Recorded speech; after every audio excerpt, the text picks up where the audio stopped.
ఉంటుంది, ఈ ఆటలో ఏ విటమిన్ ఉంటుంది అని చెప్పి శాఖ నువ్వు బాగుపడతావని మాకు గౌడు వెంకటరెడ్డి గారు ముఖ్య అతిథిగా చేసినటువంటి రిటైర్డ్ ఐఏఎస్ ఆఫీసర్ ముక్తేశ్వరరావు గారు బావి దగ్గర వారు కూడా మా దేవాదాయ శాఖలో పనిచేశారు. 18 ఏళ్ల వయసు అప్పుడు పైన తర్వాత చాలా మంది పెద్దలందరికీ 2 పిట్టల గొంతులు కవి సమ్మేళనంలో పాల్గొన్న కవులందరికీ చూసి సౌహృదయులైన ప్రేక్షకుల మహాశయులందరికీ కూడా హృదయపూర్వక నమస్కారాలు. అప్పటి నుంచి ఇక మానుషాలు అన్నట్టే ఆయన ఇతనికి అది చూసి కవిత్వం వచ్చింది.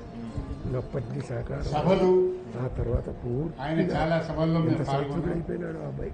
మొట్టమొదట పెయింటర్ కన్నడంలో విశ్వబ్రాహ్మణుడు సంస్కృతి అనుకరణ అనే ఒక పుస్తకాన్ని కన్నడంలో రచింపబడితే దానిని కపిలవాయి లింగమూర్తి గారు మరియు ఆయన శిష్యుడు బాలస్వామి గారు ఇద్దరు కలిసి తెలుగులో అనువాదం చేసి ఒక పెద్ద గ్రంథంగా దాన్ని ప్రచురింపజేసాం. ఫస్ట్ ఇదే రవీంద్ర భారతి మెయిన్ హాల్లో వారికి రత్న కంకణాలు, బంగారు కంకణాలు తొడిగి సన్మానం కూడా చేయడం జరిగింది.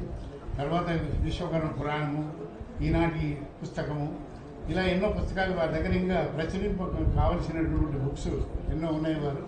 వారు చాలా ఆనందంగా నేను అన్నయ్య అని పిలిస్తే చాలా నన్ను గట్టిగా పట్టుకొని ఇది అన్నయ్య, నన్ను ఎవరు అన్నయ్య అని అనలేదు, మీరు అనుకున్న దీంతో ఆయన చాలా ఆనందపడేవాడు.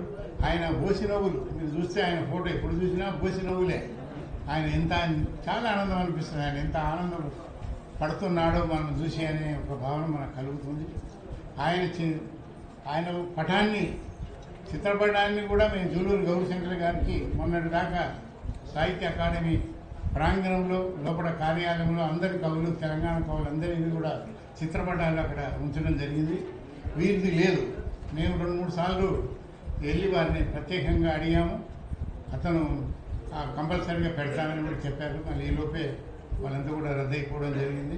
ఏదేమైనా మళ్ళీ త్వరలోనే ఆ సాహిత్య అకాడమీలో వారి ఓసినవులతో ఉన్నటువంటి చిత్రపటాన్ని అక్కడ ఆవిష్కరింపజేయడానికి తగిన కృషి చేస్తానని తెలియజేసుకుంటూ, నాకు ఈరోజు సన్మానం చేసిన పెద్దలకు, వారి పుత్రుడు అశోక్ బాబు గారికి, వారికి సహకరించిన పెద్దలందరికీ కూడా హృదయపూర్వక నమస్కారం తెలియజేయడం వస్తుంది.